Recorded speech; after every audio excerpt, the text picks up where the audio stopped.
Spain's economy is only half of the country's worries. Two regions of Spain could very easily break free of the country within the next 20 years. In western Spain, a region called Catalonia has a thriving independence movement with strong popular support. The people of Catalonia have few cultural ties to the rest of Spain, and to prove their desire for independence, in 2013, they formed a 300-mile human chain around the country to cut it off from the rest of Spain. At the same time, many in the Basque region of northern Spain long for independence. The people of Basque speak, well, Basque, not Spanish, and several violent terrorist groups are currently fighting for independence.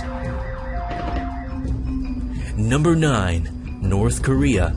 It's no secret that technological advancement is leaving North Korea far behind the rest of the world. Despite North Korea's policy of total self-reliance, North Korea simply does not have enough resources within its borders to survive the 21st century. At some point, North Korea will need to leave behind its isolation and expand trade and cooperative ties with other countries. When North Korea finally does open up its borders to the rest of the world, it's probable that the Kim regime won't be able to survive. There is a chance that Kim Jong-un will attempt Chinese-style reforms in an attempt to copy China, but that may only speed up North Korea's demise. North Korea's government holds on to power very tightly, and one mistake or internal power struggle could end Kim Jong-un's grip on power. Number 8.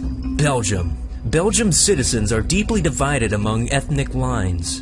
In fact, the two halves of Belgium, Flanders and Wallonia, have little in common with each other. In the south of Belgium lies Wallonia, a nearly autonomous region dominated by French-speaking people. Many French speakers want either an independent Wallonia or for a union with France. The north of Belgium is known as Flanders, and the people of the region are ethnically Flemish and want an independent Flanders. In the next 20 years, Belgium may fracture, creating two new countries in Europe, Flanders and Wallonia. Number 7. China. Perhaps the most surprising entry on the list is China. Despite having the largest military in the world and one of the most powerful economies, China has deep-seated problems they must address in order to survive the 21st century. Even though the Chinese Communist Party harshly cracks down on anyone who opposes them, China is on a collision course with disaster. Many of China's problems stem from the outright destruction of the country's environment. Half of China's rivers and reservoirs are polluted beyond what's considered safe for any form of human consumption. Also, according to the Chinese government, by 2030, China will have used all of its drinkable water. And according to the World Bank, every year 250,000 Chinese people die prematurely because of pollution. The Chinese government tried to block the release of this report, fearing that it would cause massive social unrest. Disaster may just be around the corner for China.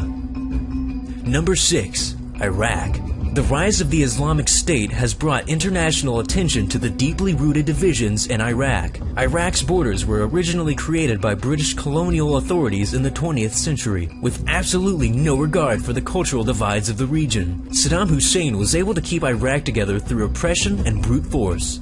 But now, the country is quickly falling apart at the seams. Three groups dominate Iraq: the Kurds in the north, the Sunnis in the west, and the Shiites in the south. In order for Iraq to once again be unified, the Kurds will have to surrender their newfound control of Iraq's north, the Islamic State will have to be defeated, and the Sunnis, Kurds, and Shiites will have to agree to live under one nation again. However, it's more likely that these groups will choose to be separate, each under their own flags. Number 5. Libya. Similar to Iraq, Libya is also an artificial creation of a colonial era. Libya was an Italian colony until 1951, and the country was later held together by Colonel Gaddafi until his defeat in the Libyan Civil War of 2011. Now after Gaddafi's fall, the country is fracturing. Before the Italian occupation, Libya did not exist, and the area was divided into three regions: Tripolitania, Cyrenaica, and Fezzan. The people of these regions are more loyal to their tribal roots than any artificial notions of statehood. The Second Libyan Civil War is currently ongoing, but it is likely a unified Libya will not survive the conflict. Number 4. The Islamic State. The Islamic State saw a rapid rise to power in early 2014, seizing a third of Iraq and Syria in a stunning military takeover. However, since then, the Islamic State has been embroiled in conflict against an increasingly growing list of enemies. In order for the Islamic State to survive, it must either defeat or make peace with Iraq, Kurdistan, the Syrian government, the Free Syrian Army, Saudi Arabia, Iran, and the US-led coalition currently engaged in combat against the Islamic State. Until then, the Islamic State's survival will be under constant threat. Number 3. The United Kingdom. Scotland may have failed to gain independence in their 2014 referendum, but the Scots won't give up their quest for independence so easily.